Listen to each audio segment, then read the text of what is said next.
नमस्कार दोस्तों, मैं हूँ राज। आप देख रहे हैं हाईवे 33।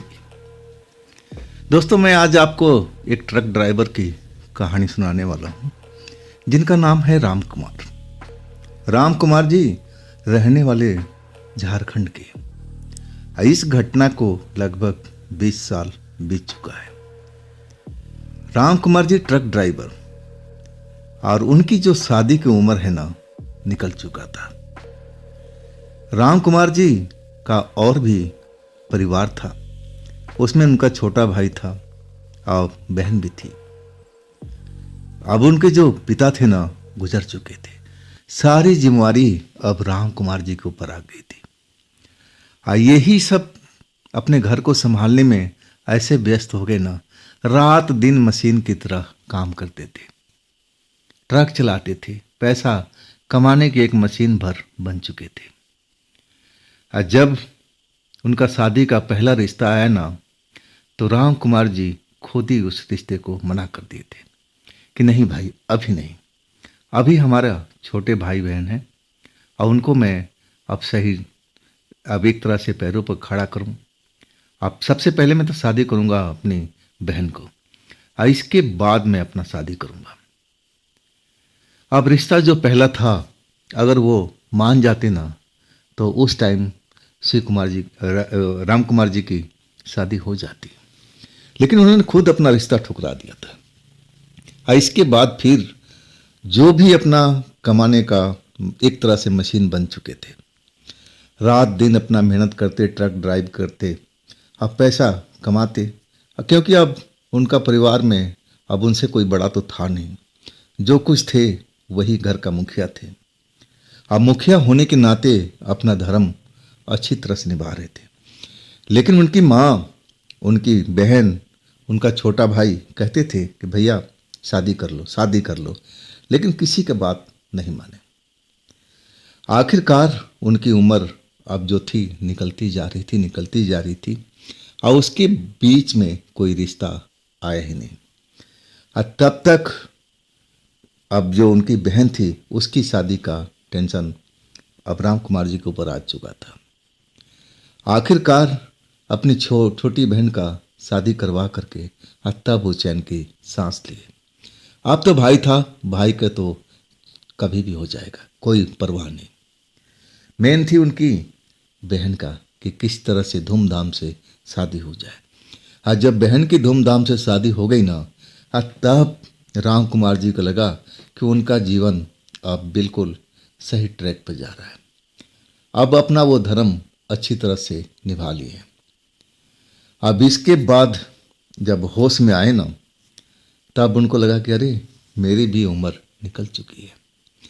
अब अपने रिश्ते के बाद अपने रिश्तेदारों से बताने लगे कि भाई अब मैं शादी करना चाहता हूँ, अब कोई जोग लड़की हो तो हमारे लिए भी तलाशो। लेकिन रिश्तेदार तो बात तो सुने कि ठीक है ठीक है, लेकिन कोई भी रिश्ता आ नहीं रहा था। इसके बीच रिश्ता आया उनके घर पर। वो खुशी के मारे अब फूले समा नहीं रहे थे, चलो अब हमारा भी शादी हो जाएगा। लेकिन वो रिश्ता उनके लिए नहीं, उनके छोटे भाई के लिए आया था। उनके खुद का सगा रिश्तेदार ही ले आया था। और तब उसने खुले शब्दों में कह दिया कि राम कुमार, अब तुम्हारी उम्र शादी की निकल चुकी है। ये जो रिश्ता लेके आया हूं ना, तुम्हारे छोटे भाई के लिए, और पहला रिश्ता तुम्हारा मैं ही लेके आया था, और तुम उस रिश्ते को ठुकरा चुके हो। जब ये सुने ना राम कुमार जी, तो एकदम सदमे में आ चुके थे कि क्या हुआ, मेरा उम्र निकल चुका। अरे मैं ज़्यादा उम्र का थोड़ी हूँ, अभी 32-34 साल तो हमारा उम्र है, लगभग इतनी उम्र थी राम कुमार जी की। खैर वो जो रिश्ता आया था, अब कैसे मना करते कि भाई मेरी शादी कर दो। जो रिश्तेदार आए थे छोटे भाई के लिए आए थे, और आखिरकार वो रिश्ता मंजूर हुआ। राम कुमार जी खुद ही रिश्ता मंजूर किए अपने छोटे भाई के लिए। अब फिर कुछ महीनों में धूमधाम से अब उनकी भी शादी हो गई।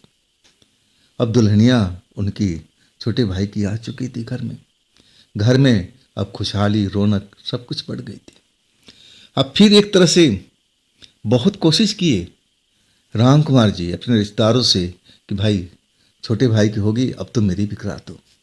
लेकिन रिश्तेदार, कुछ तो रिश्तेदार तो कहते थे कि हाँ हाँ करवा देंगे, लेकिन एक रिश्तेदार था ना, वो कहने लगा कि देखो राम कुमार, हमने बहुत कोशिश किया, लेकिन कोई लड़की अब तुम्हारे घर में देने के लिए, तुम्हारे साथ में देने के लिए तैयार ही नहीं है, क्योंकि तुम्हारी उम्र ज़्यादा हो चुकी है, अब तो तुम भूल ही जाओ। इसके बाद राम कुमार को सच्चाई पता चली, हकीकत से रूबरू हुए, और तब वो समझ चुके थे कि वाकई में अब मैं कुंवारा ही रहूँगा। मेरी जिंदगी में स्त्री सुख का अब मतलब ही नहीं होता। अब एक तरह से फिर अब निराश हो चुके थे राम कुमार जी, लेकिन अब सोचे कि ईश्वर का मर्जी यही है, मुझे यही लिखा है तो मुझे ऐसा ही रहना पड़ेगा। लेकिन अपने सुख की तलाश में रहते थे, शारीरिक सुख जो था ना, उसकी तलाश में जब वो बाहर के गांव में जाते ट्रक लेकर के, तो ढूंढते जरूर, और कभी कभी सफलता भी हाथ भी लगती थी और कभी कभी निराशा भी लगती थी, लेकिन अपनी दुनिया में जैसे थे ना, अब खुश थे। एक तरह से अब उसी दुनिया के अब होके रह गए थे, बस उनका जीवन ट्रक के दुनिया में ही चल रहा था। राजस्थान में गए थे राम कुमार जी अपने ट्रक लेकर के। जब ट्रक लेके गए ना, तो अब माल तो खाली हो चुका था, लेकिन वापसी आना था, खाली तो नहीं आना था ना, और उसके लिए अब बुकिंग भी चाहिए। अब जिस ट्रांसपोर्टर के पास पहुंची ना, तो उसने बोला कि हाँ माल मिलेगा, ज़रूर देंगे, लेकिन थोड़ा इंतज़ार करना पड़ेगा, 2-3 दिन लग जाएगा। अगर इंतज़ार कर सकते हो तो इंतज़ार कर लो, और नहीं तो आप दूसरे ट्रांसपोर्टर के पास जा सकते हो। लेकिन उनका अब राम कुमार जी का पुराना ट्रांसपोर्टर था, जब भी आते उसी के पास आते, तो अब कहने लगे ठीक है हम इंतज़ार कर लेंगे। अब इसके बाद उनके पास में 2-3 दिन का टाइम था। अब सोचे कि चलो अब राजस्थान के शहर में आ गए हैं, तो थोड़ा घूमा फिरा जाए, थोड़ा मौज मस्ती किया जाए।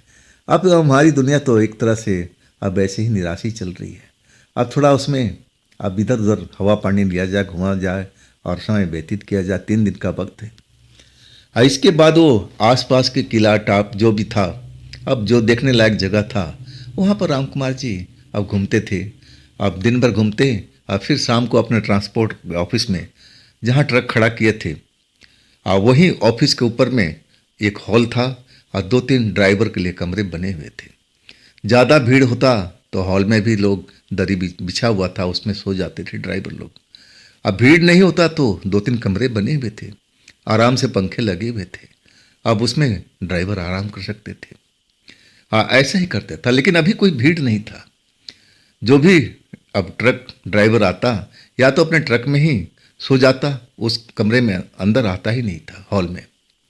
एक राम कुमार जी थे जो अपने ट्रक में सोते नहीं थे, उस हॉल में जाते और कोई कमरा चुनाव करके और उसमें अपना दरी वरी बिछा होता था, उसमें आप आराम से लेट जाते।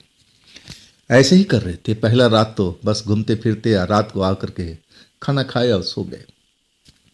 सुबह में दूसरी जगह कोई किला देखने जा रहे थे। किला देखे और शाम हो गई, अंधेरा हो गया। अब अपने ट्रांसपोर्ट ऑफिस लौटना चाहते थे। इससे पहले उनको भूख लगी थी कि चलो पहले भोजन कर लिया जाए और इसके बाद हम अपने ऑफिस की तरफ चल पड़ेंगे। अब तो आराम ही करना है, रात तो हो चुका था। और थोड़ा शौकीन भी थे दारू के। अब तो जीवन में और कोई अब कुछ सुख तो था नहीं, स्त्री का सुख नहीं था। अब दारू के सहारे ही अब एक तरह से अपना जीवन व्यतीत करते थे। अब खाना खाने के टाइम में ज़रूर 2-4 पैक लेते थे। इसलिए वो अब दारू के जुगाड़ में लग गए। दारू के ठेके पर पहुँचे, दारू लेकर के अब सोचे कोई ऐसा रेस्टोरेंट मिल जाए, ढाबा मिल जाए, जहाँ पर हमें दारू पीने का अलाउड भी हो और वहाँ भोजन भी कर सकूँ। लेकिन सब जो भी रेस्टोरेंट था, जो भी ढाबा था, सब ने मना कर दिया कि भाई यहाँ दारू पीना तो बिल्कुल अलाउड नहीं है। आप बाहर पियो जहाँ मर्जी, भोजन आके कर सकते हो, उसके लिए हम मना नहीं है। वास्तव में अब कोई ठिकाना नहीं था, तो ट्रक ड्राइवर तो थे ही, सब जुगाड़ जानते थे कैसे क्या करना है। पेप्सी के बोतल में डाल करके और जंगल इलाके में बैठ गए अंधेरे में। चलो जी, हमारा तो यही महफिल जम जाएगी। अब वैसे ही अब एकांत जगह में जा कर के बैठ कर पीने लगे। चखना साथ में लिए थे, अब चखना भी खाने लगे। अब आधा घंटा, पौन घंटा, 1 घंटा बीता। दारू जब खत्म हो गई, तब बोले कि चलो अब चलते हैं होटल में, खाना वाना खाया जाए, भोजन किया जाए। जैसे उस जगह से निकलते हैं, अंधेरे से बाहर अभी निकलना ही चाहते थे, तभी एक अब उजाले की ओर से एक लड़की दौड़ती हुई उनकी तरफ आ रही है। अब बड़ा ही एक अजीब अंदाज में, जैसे उसके पीछे कोई लगा हुआ है। वो भागती हुई आ करके एक तरह से राम कुमार जी से टकरा जाती है। राम कुमार जी एकदम ऐसा सोचे भी नहीं थे कि कोई खूबसूरत जवान लड़की वो आकर के इस वक्त में उनसे आकर टकरा जाएगी। राम कुमार जी बिल्कुल हैरान रह जाते हैं। उस लड़की से पूछते हैं, ऐसा क्या हो गया, आप ऐसे क्यों भाग रही हो, कौन आपके पीछे पड़ा है? तब वो लड़की कहने लगी कि मेरे पीछे भूत लगा हुआ है। अब राम कुमार जी भूत प्रेत से तो बड़ा डरते थे, बड़ा ही उनको भय लगता था, डर लगता था। कहाँ है भूत, कहाँ है भूत? लड़की कहने लगी कि मैं रोड से जा रही थी और तभी एक भूत मेरे पीछे लग गया। अब मैं भागते हुए छुपने के लिए इस जगह पर पहुंची तो आपसे टकरा गई। भूत ही आसपास में घूम रहा है। अब राम कुमार जी की पसीना छूट चुका था। अब वहाँ से जो होटल था ना, थोड़ा दूरी पर था। वो तो अंधेरे में आए थे ताकि उनको दारू पीते हुए कोई ना देखे। अब तो इस जगह पर वो लड़की टकरा गई और ऊपर से भूत का मामला था। हाँ, एक तरह से राम कुमार जी डरपोक तो थे ही, भूत प्रेत से बहुत डरते थे और वो डर चुके थे भूत का नाम सुनते ही। अब कहने लगे लड़की से कि मुझे तो भूत दिखाई नहीं दे रहा है। तब लड़की कहने लगी कि भूत रोड पर ही घूम रहा है, अगर हम जाएंगे ना तो भूत बाहर ही घूम रहा है, हमें देख करके पकड़ लेगा, अभी हमें जाना नहीं चाहिए। लड़की उनसे चिपकी हुई है, डरी हुई है, भयभीत है, बदन उसका कांप रहा है, ऐसा महसूस हो रहा है अब राम कुमार जी को। अब खूबसूरत लड़की, जवान लड़की, बदन से खुशबू और जवानी का फूट रहा है और उसकी खुशबू से एक तरह से आनंदित भी हो रहे हैं, अब भूत के नाम से डर भी रहे हैं। दोनों हालात उनके साथ में एक साथ गुजर रहे थे। अब सोचे कि अब क्या करें, अब क्या करें, वाकई में भूत है तो जरूर पकड़ लेगा। लड़की से पूछते हैं कि हमें क्या करना चाहिए। तब लड़की कहने लगी कि इंतजार करना चाहिए, थोड़ा देर रुकना चाहिए, अगर वो भूत चला गया तब हम बाहर निकल सकते हैं। अब राम कुमार जी अब एकदम घबरा जाते हैं। जिंदगी में कभी भूत उन्होंने देखा नहीं, लेकिन लड़की कह रही थी कि भूत तो रोड पर ही घूम रहा है, भूत के डर से भाग गया है। तभी एक साया सा लहराता हुआ अब अंधेरे से निकल करके उजाले की ओर आता है और उस साया को जैसे ही राम कुमार जी देखते हैं ना, तो वाकई में लगता है कि हाँ, यही भूत है। वैसे ही लहरा के चल रहा था और लड़की एकदम और उनसे चिपट गई। यही है, यही तो मुझे पकड़ रहा था। अब राम कुमार जी के पसीने छूट चुके थे। लड़की पास में और वो खौफ में डरे हुए, खौफ में डूबे हुए। आखिरकार कुछ देर के बाद वहाँ पर शांति छा गई। लड़की अब उनसे हट चुकी थी। कहने लगी कि अब लग रहा है ना कि वो भूत चला गया।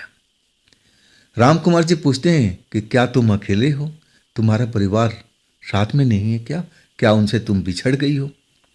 तब वो लड़की कहने लगी कि हाँ, ऐसा ही कुछ समझ लो, मैं तो अकेले ही हूँ।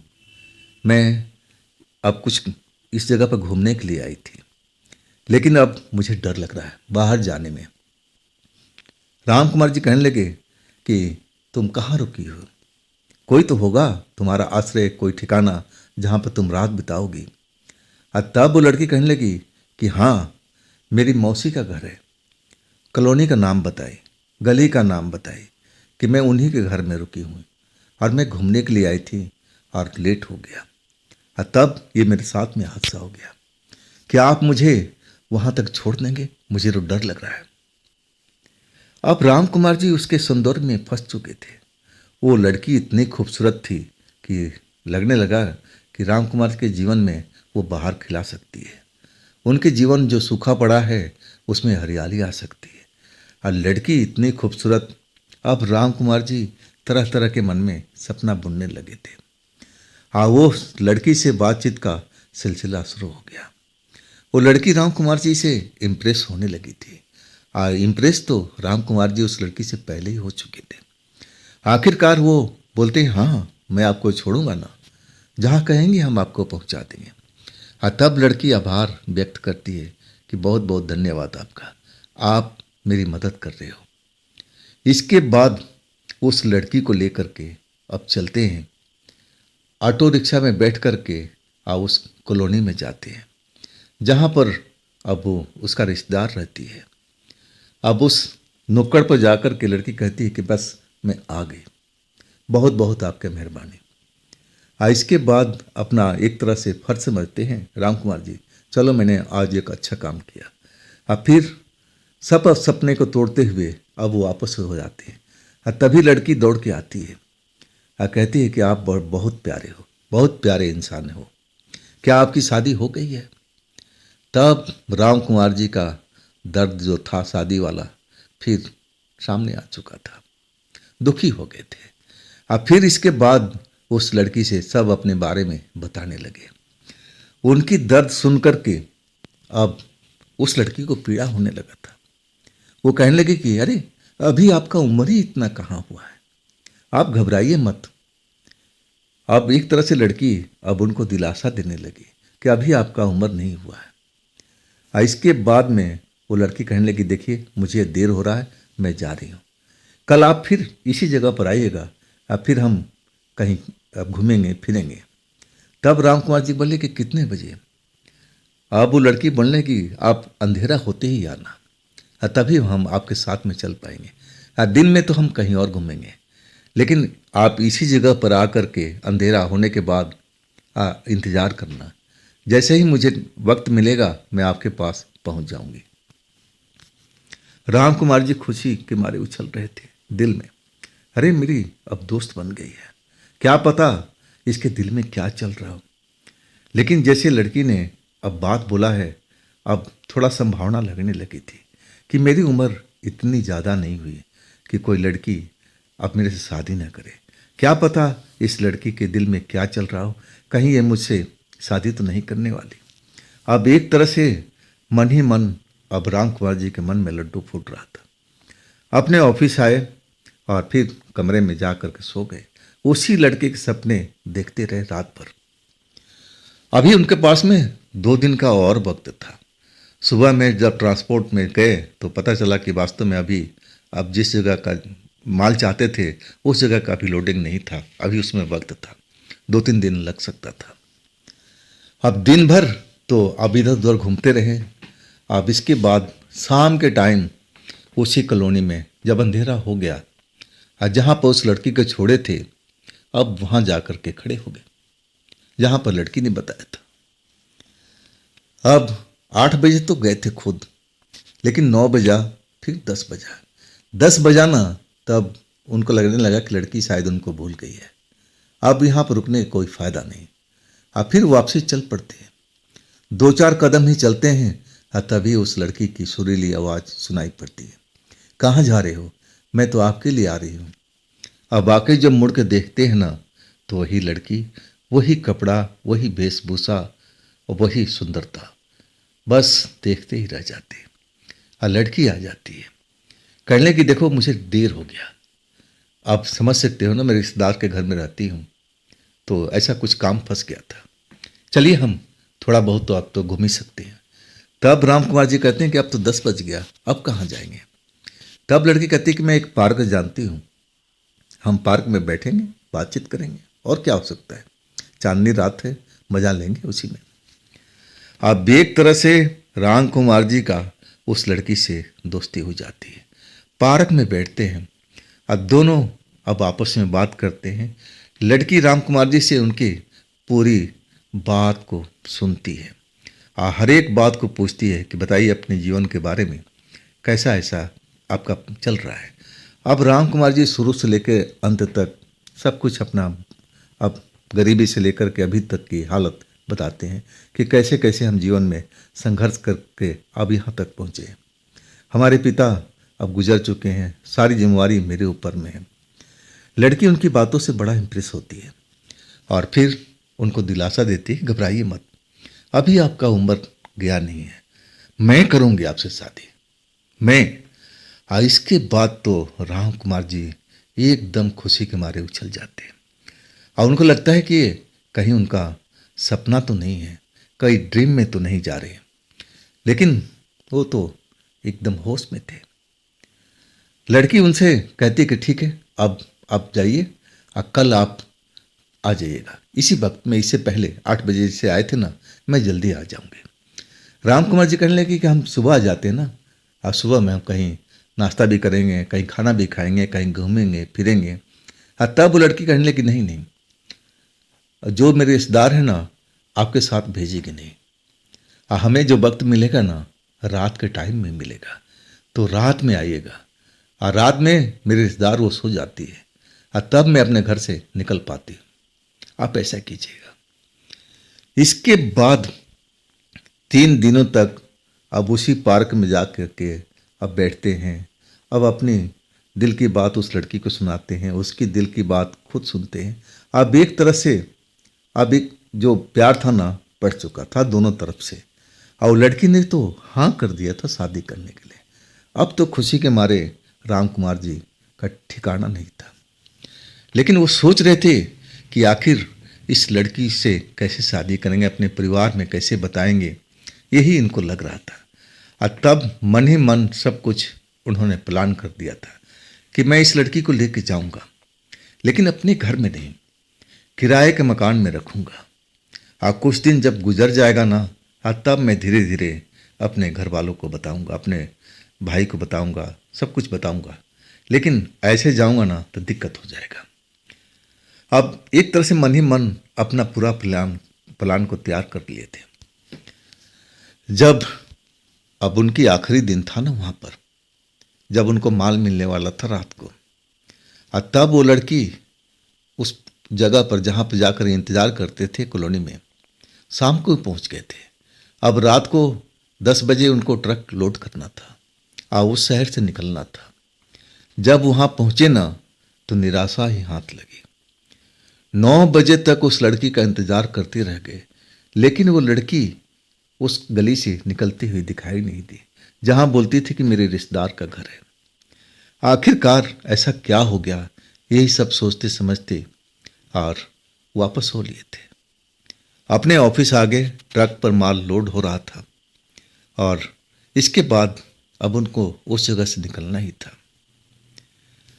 जब वो अपना माल अब ट्रक पर लोड हो गया, इसके बाद ट्रक स्टार्ट करके निकलने लगे और कुछ ही दूर चले थे, तभी वो लड़की सामने से आती हुई नजर आई, भागती हुई आ रही थी, उसी अंदाज में जिस अंदाज में पहली बार वो मिली थी। ऐसे ही उसका हुलिया था, बाल बिखरे हुए, डरी हुई दिखाई दे रही, और वो जैसे ट्रक को पहचानती हो, जैसे राम कुमार जी को देख लिया हो। अब हाथ की इशारा करती, रुको रुको रुको। ब्रेक लगाते हैं, लड़की खिड़की पा जाती है, तुम जा रहे हो, मैं तो तुम्हारा इंतजार कर रही थी। तब राम कुमार जी कहने लगे कि देखो, मैं तो काफ़ी देर से वहाँ पर था, लेकिन तुम नहीं आई। अब मुझे इस शहर से जाना ही है, अब मैं कब लौटूंगा, अब चक्कर मिलने की बात है। अब लड़की से पूछने लगे कि अब बताओ कहाँ मिलना होगा। लड़की भी अब एक तरह से दुखी है, अब राम कुमार जी जा रहे हैं और लड़की कहती है कि हम मिलेंगे, तुम अपना शहर का ठिकाना बताओ, तुम अपना घर का आता पता बताओ, हम तुम्हारे शहर में ही मिलेंगे। लड़की भरोसा दिलाती है कि मैं जल्द से जल्द तुम्हारे पास में आऊँगी, मैं आऊँगी ना तो फिर तुम्हारे साथ ही रहूँगी। अब राम कुमार जी अब खुश हो जाते हैं, कहते तुम्हारे रिश्तेदार अब कोई टोकेगा नहीं, बोलेगा नहीं, तुम घर वाले अगले छोड़ देंगे। तब वो लड़की कहने लगी, मैं बालिग हूँ, जवान हूँ, मेरी मर्जी है, तुम्हें कोई आँच नहीं आएगा, मैं हर जगह जाने का स्वतंत्र हूँ, अब मैं तुम्हारे शहर में मिलूँगी। इसके बाद अता पता ठिकाना सब कुछ राम कुमार जी बता देते हैं कि मेरा घर यहाँ पर है और मेरा ऑफिस वहाँ है जहाँ हमारा ट्रक खड़ा होता है। सब कुछ अपना ठिकाना अब मिलने के बता चुके थे। इसके बाद वो लोग जुदा हो गए थे। राम कुमार जी अपने रास्ते पर, लड़की अपने रास्ते पर। लेकिन रास्ते भर ट्रक चलाते हुए उसी लड़की के बारे में सोचते रहे। आखिरकार अपने शहर पहुंच चुके थे। अब इसके बाद वो लड़की उनके जहन में अभी भी जिंदा थी, उसकी याद सताती थी। लेकिन ये किसी को बात अपना बताते नहीं, दिल की बात दिल के अंदर रखते थे। इस बात को कर लगभग अब 1.5 महीना हो चुका था। अब उस शहर में दोबारा जाना नहीं हो रहा था, उस जगह का माल नहीं मिल रहा था। और उस लड़की को याद आती थी कि उसने तो बोला था कि मैं तुम्हारे शहर में मिलूंगी, लेकिन अभी तक वो आई नहीं। आप उस जगह पर जा भी नहीं सकते थे, खाली ट्रक थोड़ी दौड़ा के जा सकते थे जब तक उनको उस जगह के चक्कर ना मिले। आखिरकार एक रात जब अपना घर लौट रहे थे, जहाँ पर ट्रक खड़ा करते थे, अब उस जगह पर ट्रक खड़ा करके अब उनका जो घर था गलियों के अंदर में था। अब वहाँ ट्रक तो जा नहीं सकता था। और जैसे ही ट्रक खड़ा करके अपना थैला कंधे पर टांगा और घर की ओर जाने लगे, और तभी रास्ते में वो लड़की अब अचानक उनको नजर आ जाती है। उस लड़की को देख करके एकदम खुशी के मारे उछल पड़ते हैं कि तुम यहाँ पर कैसे मुझे ढूंढ लिया। और तब वो लड़की कहने लगी कि मैं तुम्हें ढूंढ ही लिया, तुमसे बोली थी ना कि बस ठिकाना बता दो और मैं पहुँच जाऊँगी। अब देखो मैं तुम्हारी कब से इंतज़ार कर रही थी।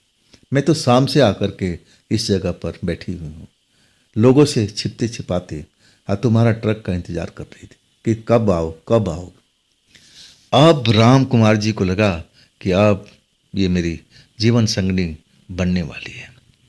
अब वास्तव में अब खुशी के मारे अब एक तरह से उछल रहे थे।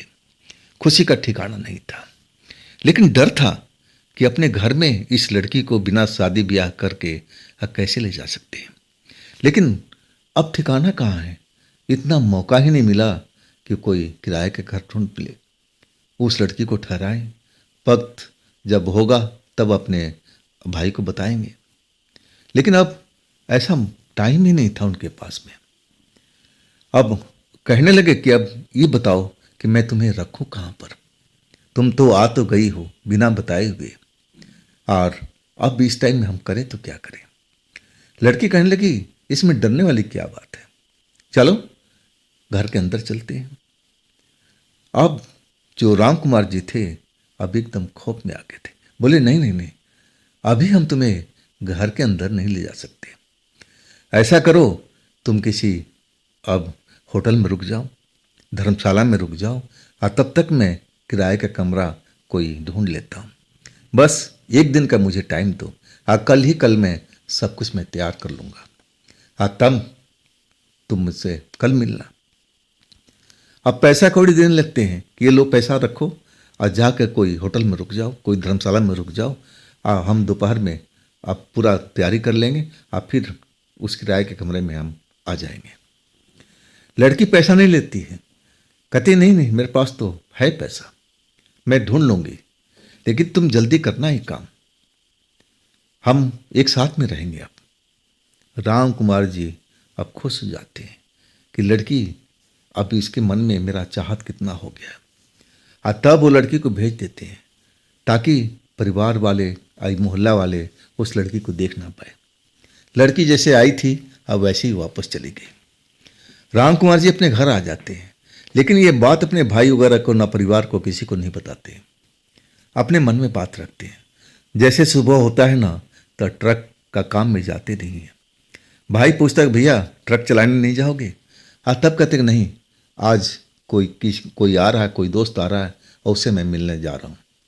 बहाना करके अब सुबह कमरा ढूंढने गए, लेकिन अपने कॉलोनी में नहीं, दूसरी कॉलोनी में जो उस घर से 5 किलोमीटर की दूरी पर थी। वहाँ जाते हैं और उनका एक जान पहचान का दोस्त रहता है, उसी की अब एक तरह से मदद से कमरा भी मिल जाता है। आप कमरे में सब सामान सेट कर देते हैं और घर गृहस्थी का पूरा सामान अब मियाँ बीवी की तरह जो रहने वाले थे, दिन भर में ये सारा काम हो जाता है। अब जो मकान मालिक है उस मकान में तो रहता नहीं था, किराए का घर, और उसका घर अलग था। पूछा भी, भाई तुम अकेले रहोगे या फिर तुम्हारे परिवार? हाँ, तब वो कहने लगे, नहीं मेरी पत्नी है, मैं पत्नी के साथ में रहूँगा। अब सब कुछ सेट हो गया है, घर पूरा सजा दिया था एक तरह से रहने के लिए। जो सुख सुविधा का सामान था सब कुछ ला चुके थे, खाना बनाने से लेकर के हर सामान उस घर में डाल चुके थे। राहत अब हो चुकी थी। अब उसी जगह पर आ चुके थे जहाँ से अब लड़की मिली थी, आओ मिलना था। जब वहाँ आए ना तो 9 बज चुका था रात का, लेकिन लड़की का अता पता नहीं था। इंतज़ार करते रहे, मन बेचैन हो रहा था कि आखिरकार लड़की कहाँ रह गई, क्यों नहीं आ रही है, क्या उसके दिल में कुछ और तो नहीं। अब तरह तरह के आशंका उनके मन में अब दौड़ रही थी कि देखो हमने इतना खर्चा बर्चा कर दिया, पैसे भी काफ़ी खर्च कर दिए, किराए का मकान, सब सामान गृहस्थी का लेना पड़ा, और लड़की का अता पता नहीं है, कहीं लड़की का विचार तो नहीं बदल गया। अब यही सोच समझ करके डरे जा रहे थे। 10 बज गया, और तब वो लड़की आती हुई दिखाई दी। उसके हाथ में बैग था, और वो अब आ गई ना, तब सुकून मिला था राम कुमार को। अब फिर राम कुमार जी अब उस जगह से अब चल पड़े थे, बातें करते हुए। एक तरह से अब जैसे लड़की से अब शादी कर लिए हो, पति पत्नी का जैसे रिश्ता हो गया हो। पूछने लगे कि कहाँ रह गई थी। अब लड़की कोई न कोई बहाना कि मुझे नींद आ चुकी थी, मैं सो चुकी थी, जब नींद खुली है तब मैं आ गई। 5 किलोमीटर वो जो सफ़र था ना, उन्होंने ऑटो रिक्शा में तय किया। और जब वहाँ पहुँचे तो पूरा कॉलोनी के लोग सोए हुए थे, रात ज़्यादा हो चुकी थी। अपना कमरा खोलते हैं, कमरा जो सजा हुआ देख करके अब वो लड़की खुश हो जाती है। अब एक तरह से बिना शादी ब्याह के उस कमरे में रहने लगते हैं, मियाँ बीवी की तरह। सुबह अब उस लड़की को बोलते हैं कि देखो मैं ट्रक चलाने जा रहा हूँ, अब मुझे तो आने जाने में देर भी लगती है, कभी मैं इस शहर में हूँ कभी उस शहर में हूँ, तो तुम चिंता मत करना, मैं 2 दिन में 3 दिन में लौट के आऊँगा। तब वो लड़की मुस्कुरा के कहने लगी कि आप मेरी चिंता मत करो, मैं जैसे तैसे रह लूँगी, लेकिन अपना ख्याल रखना और जल्द से जल्द लौटना। और उसके बाद राम कुमार जी अब अपने घर आते हैं, भाई से अब विदा लेते हैं कि भाई अब मैं अपना ट्रक लेके जा रहा हूँ। किसी को शक शुबा कुछ भी नहीं होता है परिवार में। इस तरह इनकी ज़िंदगी ऐसे ही चलने लगती है। ट्रक लेके निकलते हैं, 4 दिन पर, 5 दिन पर, 6 दिन पर, 7 दिन पर, ऐसा ही लौटते थे। आते थे अपने घर में, पैसा कौड़ी भाई को देते थे जैसे हमेशा दिया करते थे, लेकिन उसमें से कुछ पैसा अब अपने लिए भी रख लेते थे। कोई ना कोई बहाना करके कि यार मैं फलाना दोस्त के पास जा रहा हूँ, उसके साथ ही रात बिताऊंगा। भाई को संदेह भी नहीं होता था कि चलो भैया का कोई दोस्त मिल गया है, चलो अकेले रहते हैं, अच्छा है अपने दोस्त के साथ टाइम पास तो होता रहेगा। परवाह नहीं करता भाई, खुशी होता है उल्टा कि चलो अच्छा है भैया का दिल लगा रहेगा। रात अपने किराए के कमरे में अपनी पत्नी के साथ बिताते और उससे पूछते हैं कि कोई चीज़ की कमी तो नहीं है, लेकिन देखते हैं ना तो आश्चर्य में डूबे रह जाते हैं। जो भी सामान ले आकर रखते हैं ना, सब्जी से लेकर के सब कुछ, अब वो ख़त्म ही नहीं होता है, जैसे वो लड़की भोजन बनाती ही नहीं हो। पूछते हैं तो बहाना करके टाल देती है, कहती मुझे भूख ही नहीं है, अब भूख लगती है तो मैं होटल से मंगा लेती हूँ, चली जाती हूँ होटल से कुछ ले आती हूँ, बनाने की मैं कोशिश नहीं करती हूँ। इस तरह से वो राम कुमार जी को समझा देती है। इस बात को लगभग अब 3 महीना बीत चुका था। राम कुमार जब भी आते ना तो अपने घर में ही आते थे। भाई को अब कोई ना कोई बहाना बना देते कि छोटे मैं फलाने दोस्त के पास में जा रहा हूँ और उसी के साथ रात बिताऊंगा, सुबह में आऊँगा। भाई मान देता था, सीधा साधा इंसान था, कल छपट दिल में थी नहीं। पैसा कौड़ी जैसे हमेशा भाई देते थे, अब वैसे ही दिया करते थे, तो मन में शंका सुबह कोई होती नहीं थी, लेकिन अब खुश रहते थे। ये देख करके भाई भी खुश होने लगा कि चलो भैया के जो निराशापन थी वो धीरे धीरे दूर होने लगी। नहीं तो वो ज़्यादातर अकेले ही रहते थे, निराशा में डूबे रहते थे। और वो भी भैया का दुख दर्द समझता था कि भैया की शादी हमारे वजह से नहीं हो पाई। अगर वक्त पर शादी हो जाती तो भैया अकेले थोड़ी रहते, जैसा मेरा परिवार है, और वो अपना परिवार के साथ टाइम व्यतीत करते। उस दुख दर्द को भी समझता था। लेकिन जिस दोस्त का अब नाम लेकर के अब उस रात को गए थे ना, आज जब लौट के आए, आप भैया एक तरह से राम कुमार अपना ट्रक लेकर के फिर सफ़र पर निकल चुके थे ना, अब वही दोस्त ढूंढते हुए राम कुमार को अब घर में आ चुका था।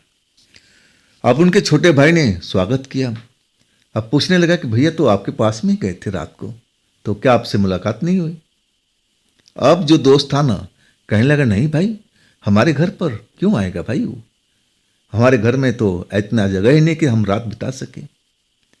अब जो मन में खटका था ना छोटे भाई के मन में, वो बिल्कुल खटका लग चुका था कि ऐसा क्या हो गया भाई, ये तो नाम बताए थे कि इस दोस्त के घर पर है, और वही दोस्त आके पूछ रहा है कि राम कुमार कहाँ पर है, कई दिनों से मिला नहीं।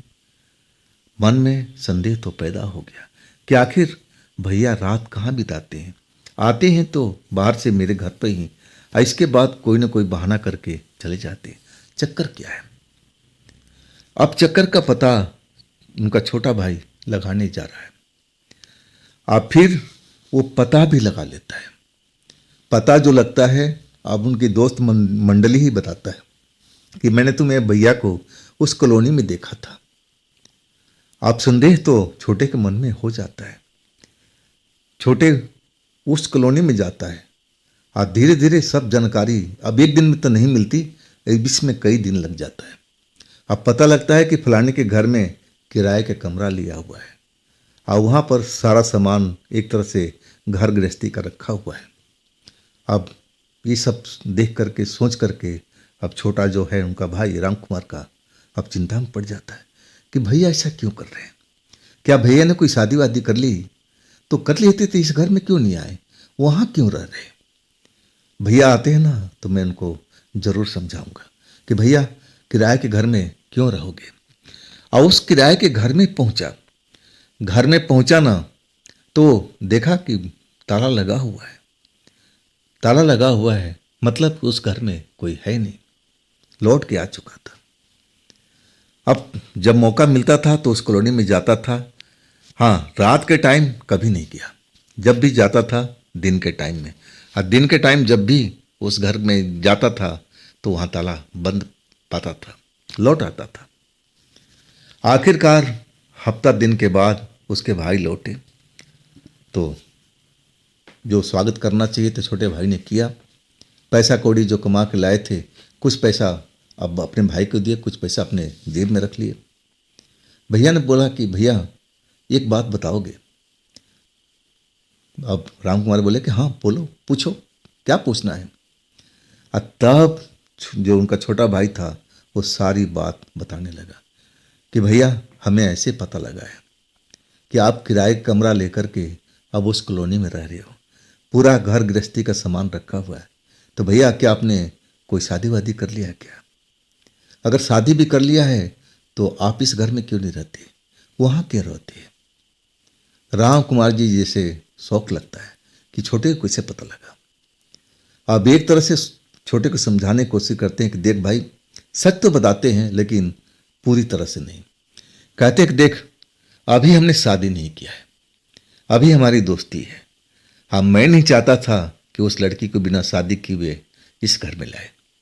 जब हम शादी कर लेंगे ना, हाँ, तब मैं तुम्हें सब कुछ अब इसी घर में तो करना है, इसी घर में तो जिंदगी बितानी है, हम कहाँ जाएंगे। अब इसके बाद जो मन में डाउट था ना छोटे का, निकल चुका था, खुश हो गया था। उसकी पत्नी भी खुश हो गई थी कि चलो भैया के जीवन में अब फिर से बाहर आ गई है, अब पत्नी का जो सुख है इनको मिलने वाला है। अब सब परिवार के लोग खुश थे जो भी थे। अब एक तरह से अब जो भैया जाने लगे ना, अब तब कहा कि भैया मैं भी आपके साथ चलता हूँ, मैं भाभी को देखना चाहता हूँ। अब राम कुमार क्यों मना करें, छोटा भाई को सब पता चल चुका था। बोला ठीक है छोटू, चलो मेरे साथ में। जब वहाँ गए ना तो कमरा और जैसे दिन में जाते थे ताला बंद था, लेकिन इस टाइम ताला बंद नहीं था, दरवाज़ा अंदर से बंद था। राम कुमार जी दरवाजे को नॉक करते हैं और दरवाज़ा खुल जाता है। लेकिन दरवाज़ा किसने खोला उनका छोटा भाई देख नहीं पाता है, दरवाज़ा खुल चुका है। राम कुमार जी अंदर आ जाते हैं, बोलते हैं छोटे अंदर आ जा। अब छोटा भाई अंदर भी आ जाता है, लेकिन वो जो कमरा है ना, घर गृहस्थी के सारा सामान भरा हुआ है, लेकिन उसकी भाभी, होने वाली भाभी कहाँ है उसको नजर ही नहीं आती है। हैरान था, भाभी कहाँ है भैया, भाभी कहाँ है, ये घर खुला हुआ तो है, दरवाजा किसने खोला। कई सवाल धड़धड़ाते हुए पूछने लगता है। राम कुमार अब उसको देख के मुस्कुरा रहे हैं और कहते हैं कि छोटे क्यों मजाक कर रहा है, भाभी तेरी देख वहाँ तख्त पर बैठी हुई है बिस्तर पर, क्या तुझे दिखाई नहीं दे रही या मेरे साथ में कोई गेम खेल रहा है। अब जो राम कुमार का छोटा भाई था अब हैरानी से उस तख्त के तरफ देखने लगता है, तो वहाँ तख्त तो खाली पड़ा हुआ है, लड़की तो कोई है ही नहीं। अब पूछते हैं कि कहाँ है भाभी, भाभी कहाँ है भैया। और राम कुमार फिर मुस्कुराते हैं और कहते हैं तेरा मजाक करने की आदत गया नहीं छोटे, अरे वो तो बैठी हुई तेरे सामने में, नजर तो आ रही है, नहीं आ रही है। राम कुमार फिर हैरानी से देखते हैं, कोई लड़की नजर नहीं आती है, पूरा कमरा खाली पड़ा हुआ है। अब फिर दोबारा पूछते हैं कि भैया मेरे साथ में आप मजाक कर रहे हो, इस घर में कोई लड़की है नहीं, अगर होती तो मुझे नजर नहीं आती, आप मुझे क्या पागल समझ रहे हो, ये कौन सा अब गेम मेरे साथ में खेल रहे हो। अब दोनों भाई में बहस होने लगता है। अब भाई, बड़ा भाई कहता है कि देखो बैठी हुई है, अरे तू जाके नजदीक जाना, मिल तो बात तो कर। अब राम कुमार जी हवा में किसको बात करे भाई, वो उनका छोटा भाई किससे बात करे। अब एक तरह से अब जो छोटा भाई था ना डर गया, उनको लगने लगा कि कहीं ये मेरा बड़ा भाई का दिमाग खिसक तो नहीं गया, इस घर में कोई लड़की है नहीं या कह रहा है एक तरह भाभी यहाँ बैठी हुई है। अब ये सब करते करते घंटा भर बीत चुका था, लेकिन छोटे भाई ने उस घर में कोई लड़की देखी ही नहीं, पूरा घर खाली था। और राम कुमार का कहना था उनके बड़े भाई को कि देख वहाँ बैठी हुई है, मुस्कुरा रही है, तुझे बुला रही है, जा तो सही। लेकिन लड़की नजर आए तब ना। आखिरकार जब लड़की नजर नहीं आई ना, तब राम कुमार को छोटा भाई बोलता है कि भैया या तो आप पागल हो गए हो, चलो यहाँ से, कहाँ है भाभी, होती तो मुझे नजर नहीं आती। और दोनों भाई में अब बहस होने लगती। आई पहली बार है जिंदगी में कि छोटा भाई अपने बड़े भाई को समझा रहा है। जो बड़ा भाई अब बाप की तरह था, सब कुछ उसने किया, सब कुछ पैसा कौड़ी से लेकर के और उनकी ज़िंदगी को संभालने की कोशिश किया, और वही छोटा भाई अब बड़े भाई को डांट रहा था कि भैया पागल हो गए हो क्या, यहाँ कोई लड़की नहीं है, चलो घर चलो। ये क्या मजाक बना रखा था। इसके बाद जब शोर शराबा होता है ना तो पड़ोसी भी आ जाते हैं, बात क्या है भाई, बात क्या है भाई। और तब छोटा भाई होता है ना बताता है, आप लोग बताओ इस घर में कोई लड़की है। सब देखते हैं, नहीं है जी, नहीं है जी। तब राम कुमार को लगा कि अरे ये हो क्या रहा है। और तब वो पलंग पर देखते हैं तो लड़की अभी भी बैठी हुई है, इस किसी को नजर नहीं आ रही है, सिर्फ राम कुमार को नजर आती है। राम कुमार कुछ समझ नहीं पाते और अचानक ऐसा उनको महसूस होता है कि जैसे अब चक्कर खा रहा हो, दिमाग चक्कर खा रहा हो, और चकरा करके जमीन पर गिर जाते हैं। अब जो उनका छोटा भाई और घबरा जाता है, भैया को उठाने लगता है, पड़ोसी मदद करते हैं और जैसे तैसे पानी वाने के छिट्टे मार करके उनको होश में ला जाते हैं। और तब तक पड़ोसी समझा दिए हैं कि देखो या तो तुम्हारा बड़ा भाई पागल हो चुका है या फिर कोई भूत प्रेत का चक्कर है, जरूर इस घर में कोई ऐसी लड़की को लाया है जो वास्तव में रियल लड़की है नहीं, कोई प्रेतनी है, कोई चुड़ैल है या फिर कोई आत्मा है, प्रेत आत्मा है, ऐसा ही हो सकता है। आइए सुन करके राम कुमार का छोटा भाई डर चुका था। लोगों ने कहा कि बस होश में ला करके अपने घर ले जाओ, इसको डॉक्टर से दिखाओ और साथ में तंत्र मंत्र का प्रयोग करवाओ, कोई तांत्रिक, अच्छे तांत्रिक से इसको मिलवाओ, तभी ये मामला संभल सकता है। अब इसके बाद होश में आने पर अब राम कुमार फटी फटी आंखों से उस तख्त पर देखते हैं, लेकिन वो लड़की अब नजर नहीं आती है। अब लड़की ना दिखाई दे रही तो एक तरह से पागल हो जाते हैं, इधर उधर दौड़ते हैं, ढूंढते हैं कि कहाँ गई कहाँ गई। भाई को दोषी मानते हैं, तेरे वजह से हमारी बीवी भाग गई है, मेरी पत्नी भाग गई है, तू उसको ढूंढ के ले आ, तू उसको ढूंढ के ले आ। अब राम कुमार का छोटा भाई बिल्कुल अब संदेह हो चुका था कि भैया के ऊपर में कोई आत्मा सवार हो चुकी है। जो लड़की को बता रहे थे ना, ये जरूर कोई प्रेत आत्मा है।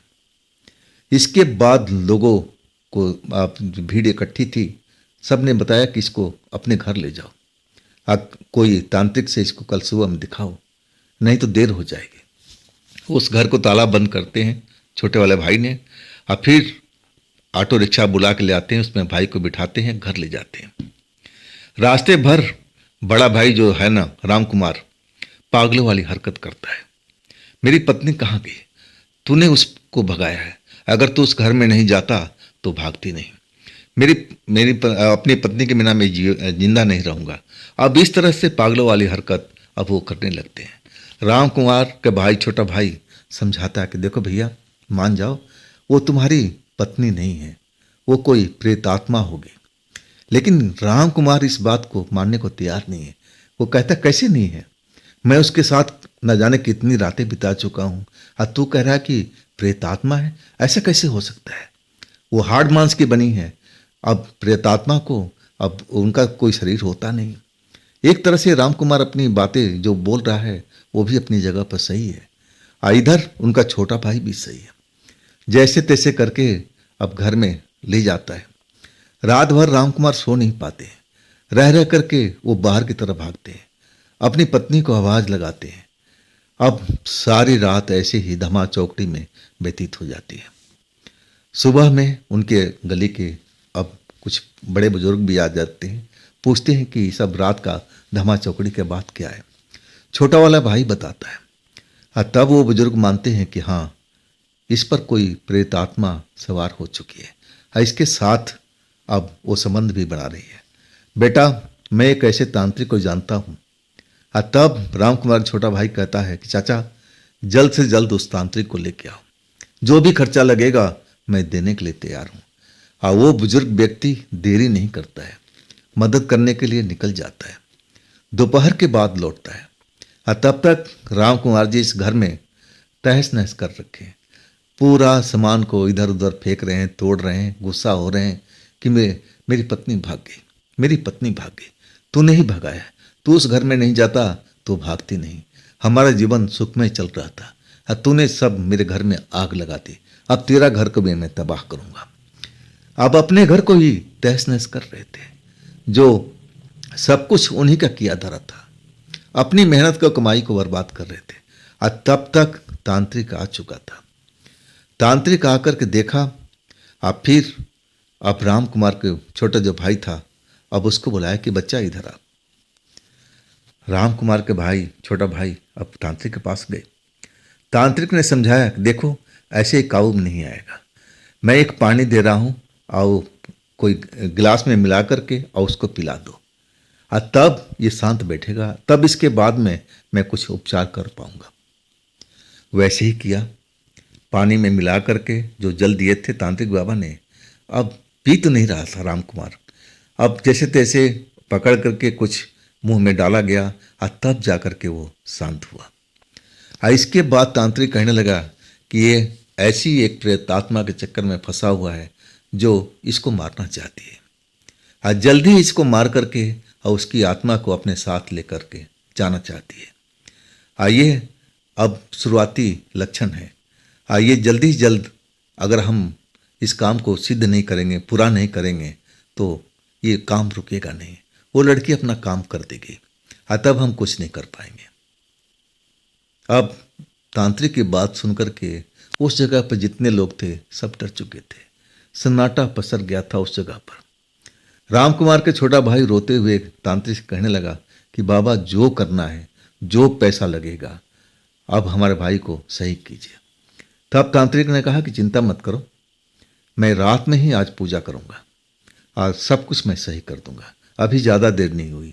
अगर ज़्यादा देर हो जाती ना तो ये मेरे बस का नहीं होती, लेकिन मैं अभी इसको संभाल लूँगा। और वही हुआ, रात में पूजा पाठ हुआ और वो लड़की जो थी ना राम कुमार के ऊपर सवार हो चुकी थी।